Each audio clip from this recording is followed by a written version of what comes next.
Good evening and welcome to the Tuesday Tea Time on a Wednesday for St Andrews Golf Magazine. Just to explain the reason why I wasn't present last night is I was reviewing one of the restaurants in town for St Andrews Golf Magazine and was full after my meal. And I thought I'd have time to be available for the hangout, but as it turned out, we didn't leave the restaurant until 20 minutes after we should have started anyway. So, and I think Elizabeth, for you, it's a better time as well. Did we have a couple of pints? No, I didn't actually. Really? The food was fantastic. So no pints to go along with your meal, huh? No. So this week I'm joined by Les Bailey and Elizabeth Bethel of Pro Golf Now, and as ever we'll be discussing the world of golf. We're moving ever closer to that major event in a few weeks' time, the Ryder Cup. But coming up this week are a major championship for the women and a golf tournament which is very close to a major for the men, the Tour Championship. But we'll start by talking about the Evian Championship in its second year as an LPGA major. And Elizabeth, it's the final major of the year, and last year we had Suzanne Petterson winning. What sort of shape do you think she's in for her defence this year? Well, if you look at her record, her recent record, I don't think that she's ready. She's not playing the game that she was playing at this time last year. No. It's sad but true. I mean, I like Suzanne Petterson. I love her game. It's so aggressive and so it's just this. It's just an animal of a golf game, and I thoroughly enjoy watching it. But I don't know where that animal is. She hadn't let it out of the cage yet. No. I mean, for the Evian, the question is, can Lydia Ko pull off the win? Yeah. Can she actually claim a major in her rookie year? She came so close last year. 2 shots. Well, I mean, she was close at the US, at the last major, wasn't she, the LPGA? Yeah. And there's no doubt about it. She can contend now for these majors each time, and yeah, she's close. Or can Michelle Wie? How's her hand? Can she keep up the pace that she had going before her hand injury knocked her out for a while? Because you know, for in the middle of the summer, it was looking like it was Wie. Yeah. She couldn't be beat. Or is it going to be Stacey Lewis, who just has delivered this consistent week after week after week top-level golf? Sometimes she wins, sometimes she's runner-up. She stays in the top 10. Very rarely is she out of it. And she wants this win. She wants it badly. Or where's Inbee Park? Inbee wants it with, Inbee needs it for a career Grand Slam. There's a lot of competition there that Patterson's going to have to fight off. This is almost like the culmination of the amazing year we've had on the LPGA. Yes. With all the stars winning week in, week out, the top players in the world are playing. And this is almost the chance for them all to come together and compete for that final major. Yep. And then there's Minjee Lee, who's decided to put her mouth where the money is instead of playing as an amateur.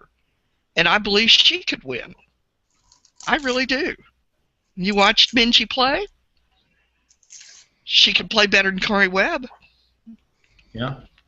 Well, there's veterans as well. Kari Webb has. Yeah. I think Kari Webb has won the Evian before. Yes. So I think this is a good tournament. It's a great tournament to be a major.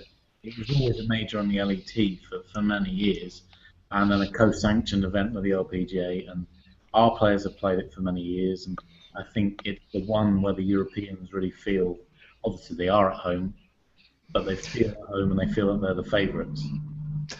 I don't know anything about the Europeans, so we need them in. I'm sorry, Les. Go on. Talk for a while. That's all right. No, I was just going to ask some questions. I haven't been following the LPGA as closely this year as I have in the past, and that's largely because you and Annette keep the home fires burning on the LPGA for me. And the question I have is, number one, is Suzanne Pedersen. How much is her back still a problem or not a problem? Well, she says it's not a problem. Yeah, well, you know, I played golf this morning, and I told my playing partner that I was feeling great, but I played yesterday too, and I can tell you right now I was dragging. So I lied to him. You know what I'm saying? Yeah, I do know what you're saying. I lie all the time about it. No, my arthritis doesn't hurt. Yeah, but she doesn't have the swing that she had last year. She's not driving the ball the way she did last year. She doesn't have the fire and the power. I'd say her back's bothering her. Yeah, that's kind of what I suspected. How about you, Matt? Well, I think it's difficult because last year she was up there as one of the big stars alongside Stevie Lewis with Indy Park. But this year you've got Michelle Wee's come back to the top. You've got Lydia Ko, you've got, as you said, Minhee Lee, Kari Webb, Norquist. You know, this year the strength and depth has really challenged her, and I think with this injury, it takes time to get back to where she was. And I think it's always difficult to defend a title, and especially a major. But I wouldn't rule it out, I have to say. You know, she was close at the LPGA. She just had a bad final round. Yes. The other question I have is, well, I had heard the other day somebody talking. I don't remember if it was on the Golf Channel or what, but they were talking about the South Korean players start so young and drill so hard to get to the LPGA that by the time they're 28 years old, they're pretty much wore out. Is that are we starting to see that from NB? That maybe she's well. Does Ibby look like she's worn out? Well, her performance stats haven't changed. It's hard telling. Does she have the fire she had last year?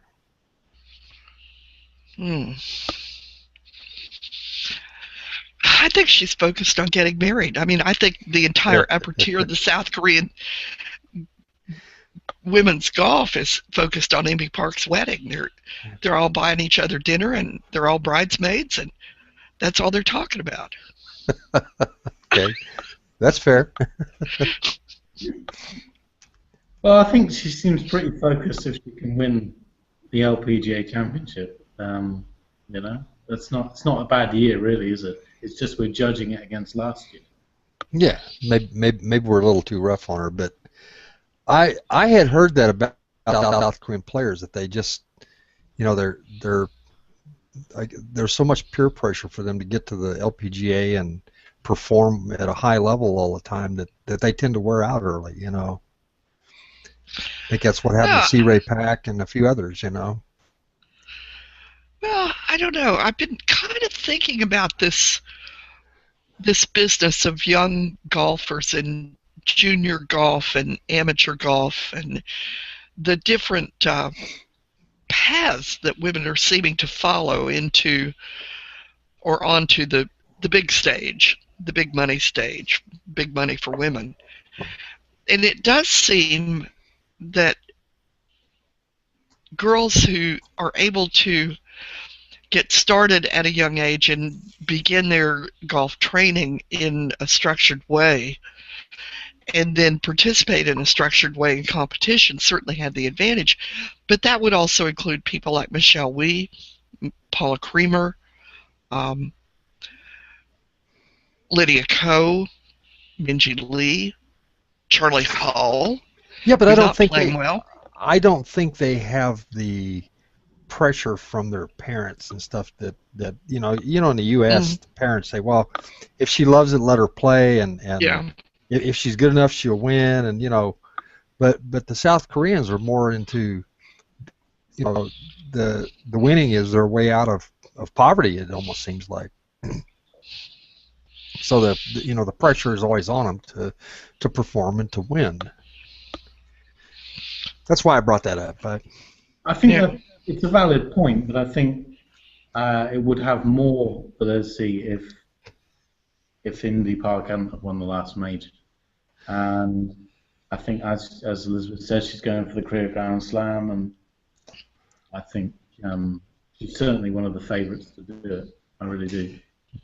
Well, if she's putting, she's a favorite any time that I see her. 'Cause she's got such a sweet golf swing, and man, I always take a swing like that, just nice and easy and controlled. And but her success usually depends on, just like anybody else. If she's putting, she's winning. If she's not, she's not. So I think we're so accustomed to Inby Park's consistency of performance that it's only when she gets a little bit inconsistent or slows down a little bit that we think something's wrong. I don't think anything's wrong with Inby Park. I've been watching her all year. So who do we think is probably the player that would favour to win it? I don't think there's an outright favourite personally. I think, as I said, this is a culmination, and you'll have quite a few players trying to win it. But well, I came out this morning. I took a big leap and came out this morning and said it was going to end up with a contest between Stacey Lewis and Michelle Weed. Wow. And I picked Suzanne Pedersen in the Ladies Dream Golf League. So.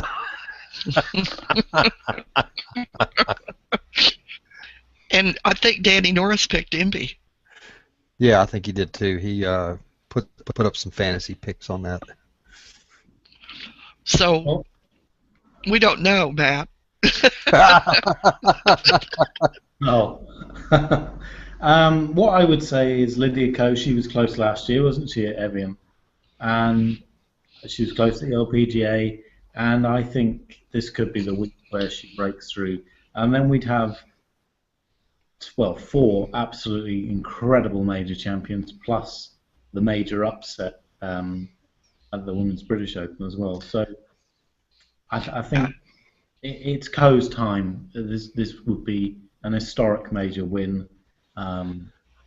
For her country, with her age as well, and I think the Evian is the one which she could win, definitely. What about the Spanish Stars? Isn't that curious? They can perform beautifully as a team, and they can't perform individually. Yeah. Isn't that the most curious thing you've ever seen? Yeah. They're a little bit frustrated by it as well. They've said they'd like to recover the magic of of group play, of team play at the individual level, and they can't do it. It's almost like Ian Poulter, even though he has won 2 WGCs and he's got a good record as an individual. He's certainly better as a team golfer, and I think that possibly bears out for Akari and Munoz, who are good individuals, but just can't get it done in the biggest arena. Yeah, and I keep waiting for Saganda to actually break through, but she will. She will. I mean, she's got a lot of talent. Yeah. Got a really good golf swing. I think she's kind of like Jordan Spieth in that she has 2 or 3 holes that just blows up her week, you know. Yeah, well, she'll get out of that. Maybe what we should do is hope that they pair Ricari and Mozo and Saganda and Munoz, and they could encourage each other like they were a team, only just keep individual scores. It's kind of like, but it didn't really work.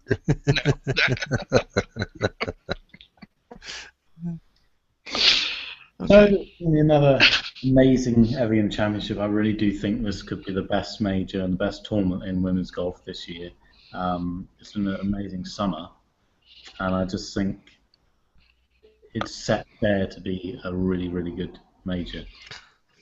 But this week on the PGA Tour, you have the final event of the 2013-2014 season, which I say it began in 2013. It feels like it began in 2010.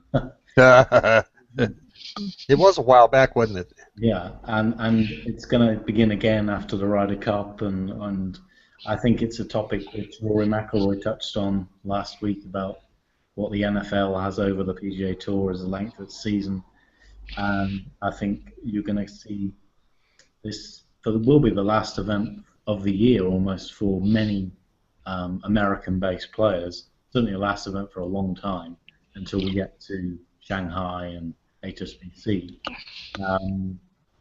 And it's a big one. The Tour Championship in its own right is a prestigious tournament at East Lake, and it has so much on the line in terms of money, but the title itself is the big one.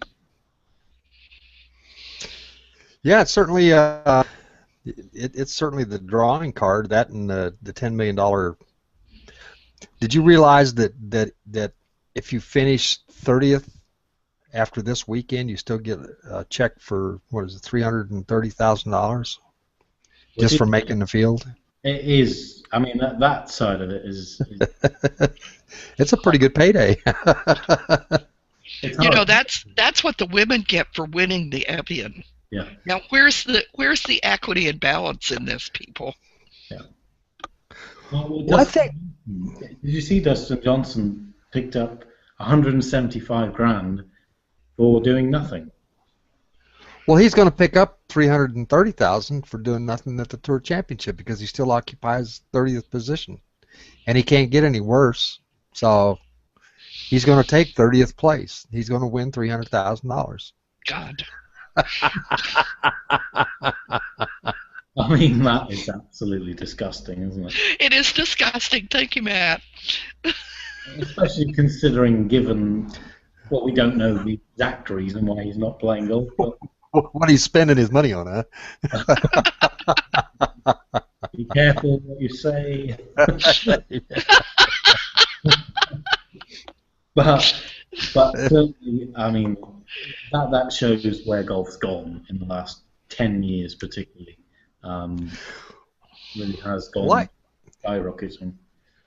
I think there's some concern, and I think that's maybe why, I didn't get a chance to see it because I was out playing golf, but Tim Fincham was on TV this morning explaining the new schedule next year, which I think they've found themselves at the Tour Championship, and there's only one really big star in the field, and that's Rory McIlroy.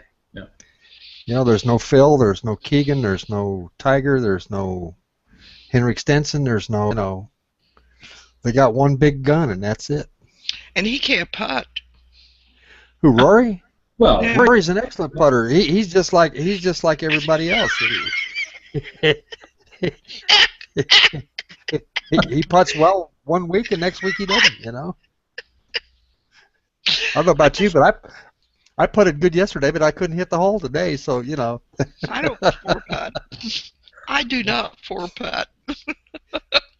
When you putt twice and pick up, it doesn't count. Those guys can't do that. Yeah, I'm inside the leather. I'm good. Well, I mean, we'll get on to Rory now, and yes, he is the number one player in the field by a long way, and he has the opportunity.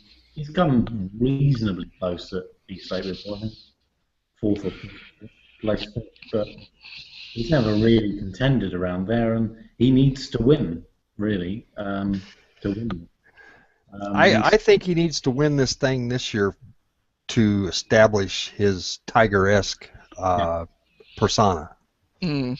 The last 2 weeks he hasn't. He's shown signs of brilliance this week. At TPC Boston and at Cherry Hills both, he had moments of utter brilliance, and then he had moments of four putting, same green 2 days in a row. I'll tell you what. The shot that was hit at Cherry Hills that needs to be remembered is Hideki Matsuyama when he played the 17th hole. What a shot! Did you see the tournament, Matt? I saw a lot of it, but I didn't see that shot. Tell us about the shot, Les. He was in the bunker. He was in the bunker, and he was on the uphill side of the bunker. And I don't know if he was paying close attention, but 17 at Cherry Hills is brutal. That's where Sergio chipped from. Sergio decided to lay up, and then he went a little bit long and left, and he chipped and went in the water.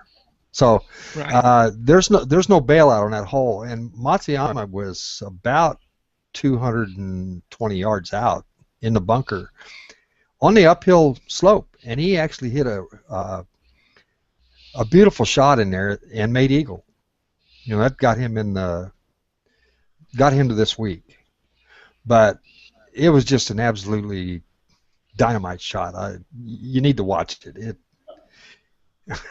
I mean, he had everything in the world going for him, and it was that shot, or it didn't play this week. So that's what I think produces is moments like that you see a player go from just making it into the playoffs to moving into the next week, then on to the next week, and then right. And that's the thing that makes for us golf fans, keep in mind that this tournament came off on the first week of NFL Sunday. Yeah. Yes. That's the other bad thing about it. Okay. There was heartbreak with Graham DeLette. There was heroics by Hoffman. It is, for us golf fans, it's great. But and Billy Horschel, man, you can't say enough. He didn't play well on Sunday, but he made at least 7 clutch par putts and of some distance to actually retain his lead. Again, I don't know if you saw the tournament, but he was clutch on that putter. Oh yeah, I saw a significant. I watched parts of it. Yeah. And he's certainly proven now on a golf course like Cherry Hills that he has real, genuine ability. Well, he everybody wanted to put the choke factor on him when he hit that bad 6-iron at TPC Boston there at the 72nd hole, and he just kept telling everybody, man, I just put a bad swing on it. I wasn't choking. And he come right back the next week and proved it. I mean, that's you can walk the walk and talk the talk when you can do that, Yeah. Yeah. Yeah, it's certainly the previous 2 playoff events have thrown the FedEx Cup wide open, really, haven't they? And let's just go through the top 5, Les, and who you think probably out of those 5 is not the favourite, because obviously Rory is the favourite, but you would consider potential winner. Well, I did my fantasy picks this morning, and I put Rory at the top of the list. I mean, Rory is the man to beat if he brings his game. Yeah. If he doesn't bring his game, then it's kind of wide open. But if he comes to play, I don't think there's anybody on the planet can beat him. When he's knuckled down and got his mind on playing and winning. Yeah, and I think that he's had 2 or 3 events now since his great run in July and August, and maybe he's now built himself back up to the point where he's ready to win a big one again, and it would be a 5th enormous win this year. And yes, he is the man that everybody's looking at to win this, and I think he thrives on that. Yes, and that's why I think he'll come to play this week, and he's already said he wants to win. He won the race to Dubai in 2012, yeah.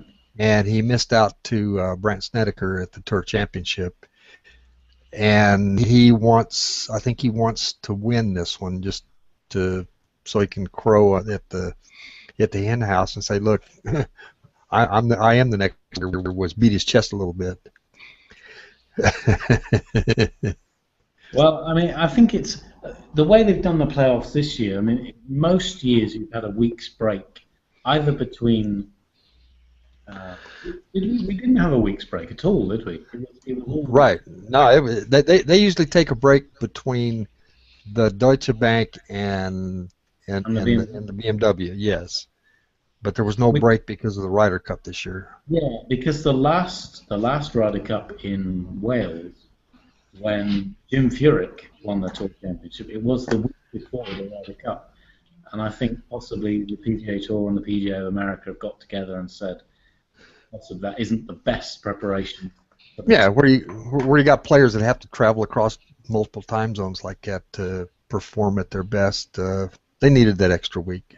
Yeah, I think it's good. It gives everybody sort of a breather in golf, really. There's a Wales Open next week, which Lee Westwood's playing in, but in general, we'll have a break and then the Ryder Cup comes. So that brings me up to a question. Just slipping in a Ryder Cup question here. I know we talked about Ryder Cup in depth last week, but I heard some wind blowing this week that maybe the selection process was 2 weeks too early. That Tom Watson said at the beginning of this thing when he was picked to run this team that he wanted to take the best players at the time that were playing the best. And I don't think Hunter Mahan and Webb Simpson are those guys. I mean, if he'd have waited another 2 weeks, you had to look at Chris Kirk and you had to look at Billy Horschel, Well, I think there's little things with that, isn't there? I mean, if you leave it to basically a week before the event begins, you've got just so many logistic. Things, You got logistical problems. I understand that. You got to get them fitted for uniforms and all that kind of garbage. But I think Chris Kirk has got the right demeanor to play this tournament. Yeah. He doesn't get excited. He putts well under pressure. He hits good shots under pressure. And I'm not sure Billy Horschel couldn't hold his own with a couple of them, This week, the golf course is perfect for a final event of the season, I would say, and it has that opportunity, that dream opportunity of somebody holding in one for $10 million, which I just want to see. Just to add to it, yeah. Well, the thing that kind of gets it for me is it's like the second easiest golf course, a par 70 golf course on the tour.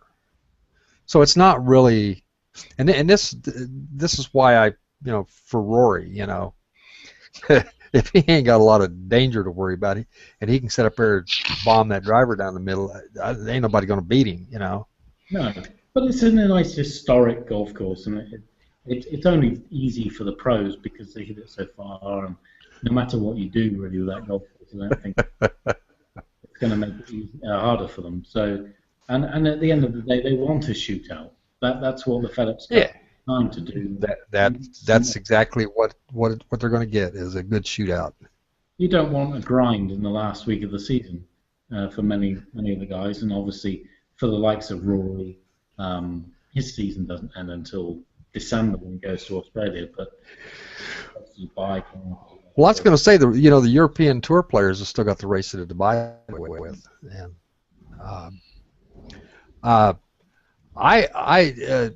as far as my picks are concerned, I had Rory as number one. I actually picked Jordan Spieth and Ricky Fowler. Ricky Fowler and Jordan Spieth both really need a breakout win of some kind, and Jordan played well here last year, and Ricky's playing. Ricky's got 7 top 10s in 8 tournaments. He just needs to win something. He hasn't won anything. This would be a good place for him to. Oh, it certainly would be, and it would be very much like Adam Scott when he won the Players' Championship and the Tour Championship within a couple of years. This is a big tournament in its own right, and possibly part of the reason I'm not such a huge fan of the FedEx Cup is it does overshadow what was a great championship in its own right. But obviously, because of the time of year it was played, had the likes of Tiger and Phil starting to hit it. So Well, they had to do, they had to do something with the end of the season because of the NFL to get some kind of interest going in it. Yeah. NASCAR did the same thing. NASCAR's Race for the Chase is kind of designed around the FedEx Cup in its own right, just a different sport, I also like Billy Horsch for this tournament. He's obviously the hottest guy going right now, and he has to go into East Lake with some confidence after winning the big check in Cherry Hills. And I also like Bubba Watson. Bubba, being temperamental as he is, he played well at Cherry Hills, and he played well here last year. So obviously he likes the golf course. That's if Bubba likes the golf course, we know he can bomb it. He can bomb it with Rory. In fact, he outdrives Rory most of the time. It would be a nice round circle, wouldn't it, to come back to where we started almost 9 months ago, where Phoenix and blowing up, and then the next week produced an epic performance at Northern Trust to win. Hey, he was the one that kept Billy Horschel honest on Sunday. Yeah. He's the one to come in there and second place from Garcia, and he's actually the guy that made the Horschel at least play that last hole with some kind of, he only had a 2-shot lead to deal with, and he lost one of them on the 18th hole. So I think he obviously loves Georgia, doesn't he? So Well, go figure, a fitting conclusion almost. If you're not going to have Rory win the FedEx Cup, I think Bubba Watson being the Masters champion, it will be great to have a major winner win the FedEx Cup. It doesn't happen all that often. No, there's been some that haven't won a major. Gary Woodland, not Gary Woodland, but Billy Haas and Brant Snedeker's never won a major. So, well, has there been a FedEx Cup winner? Well, there has, hasn't it? The first FedEx Cup was when Tiger won in 2007. He won. Which major did he win in 2007? The PGA. He won the U.S. Open in 2008. Yeah, but he didn't win the FedEx Cup, did he? Because he took the rest of the year off. So I think I'm right in saying that the only time the FedEx Cup has been won by an active major winner in that year is the first season of it. Is Tiger, yeah. So Bubba or Rory will be a good thing for the FedEx Cup, because you want to see the stars, the winners, the champions win at the end of the season. And as much as Jordan Spieth and Ricky Fowler, Billy Horschel have played great, it wouldn't garner the same amount of attention unless in comparison to the other two. Right, absolutely, and that's the problem with not having enough stars in the field. Justin isn't playing well right now. Neither's Martin Durr's not playing all that well. I mean, who else won a major this year? Rory won 2 of them, and he got Bubba and Martin Keimer. That's it, So yeah, I think Billy Horschel could be a dangerous player this week. No. Simply because of the role he's on, and he said he got a really good tip from somebody, and I forget who it was, but just like any other tournament, when you're putting well, you can win a tournament. Definitely, and East Lake is one of those courses. The greens aren't so big there. I don't think from memory. So.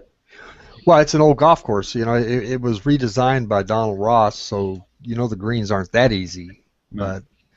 But I mean, he wasn't the one that originally designed the course, but he revamped it some 20 years later after it was built. So, he's added a little crown to the greens that he likes to put on greens.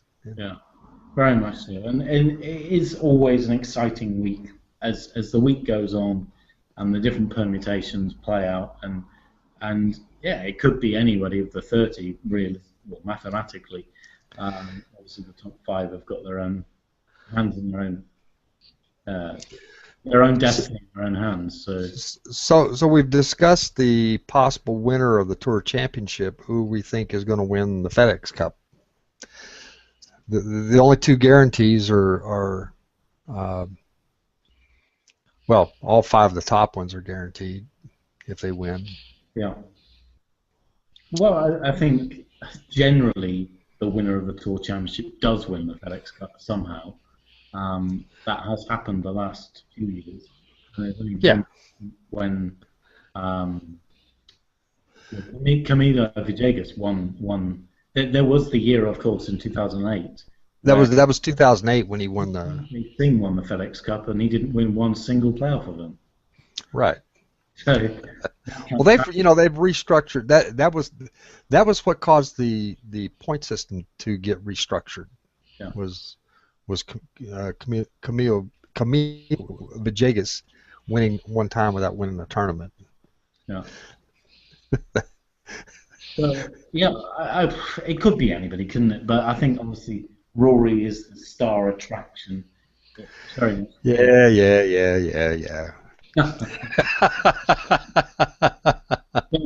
I think Bubba is a good call. I do. I don't think Rory will win the Tour Championship, but I think he might win the FedEx Cup. That's a real possibility. Then that would mean that somebody further down the road would have to win the Tour Championship. I think that could happen. I think you could see Rory finish third, second, fourth, and then somebody from well down in the field comes and wins the Tour Championship, but doesn't win the FedEx Cup, and Rory does. That could very much happen.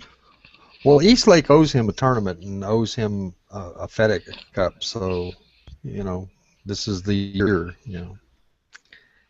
Okay, well, I think both championships are wide open. Two completely different golf courses, two great events, and it's going to be another exciting week in golf. Just to let everybody know, next week, the Tuesday tea time, I'm not going to announce when it's going to be because I will be in Aberdeen reviewing the Trump International Golf Links. And we're looking very much forward to that because it looked amazing when I was there. Do you get to play it, or do you just get to look at it? No, I'm playing it. Oh, okay. Oh, good. You're the lucky thing. Mm-hmm. Do you need help, Matt? Do you need assistance? No, I do need help, but not with golf. I don't know if I want to touch that one or not. No, I'm not going anywhere on that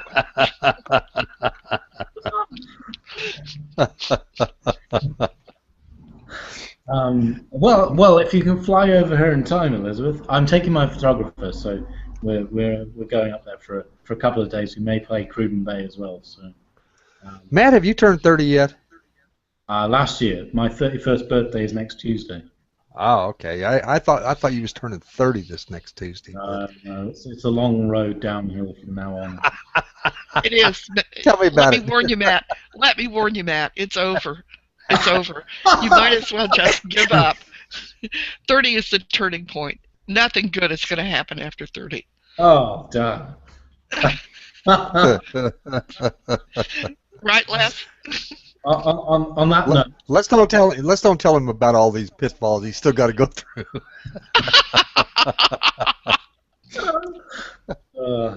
On that note, it's good night from me and from Elizabeth and Les. Good night, guys. Cheers. Yeah, same